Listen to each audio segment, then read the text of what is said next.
kelib tushgan. Nima uchun biz mana shu aynan Koson tumaniga tashrif buyurib shu tadbirni o'tkazyapmiz.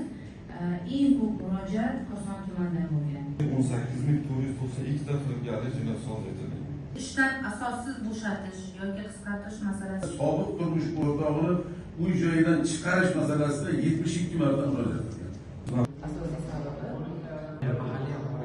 Egalik huquqini e'tirof etish masalalariga amalga yordam berib kelmoqda. Qanaqa o'zlarining murojaatlari bo'ladigan bo'lsa, hammasini gaplashsak bo'ladi. Biz Koson tumanimiz joy olganman. Ishlaganda bilan olib shakllanishni narxini bekor Uying kelamiz. Respublika vazirliklariga ham kirdim.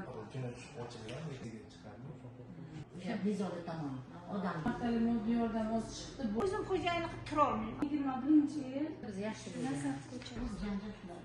O'sha ikkinchi guruhman. Odam maydonchasi Ma'muriy sud. bular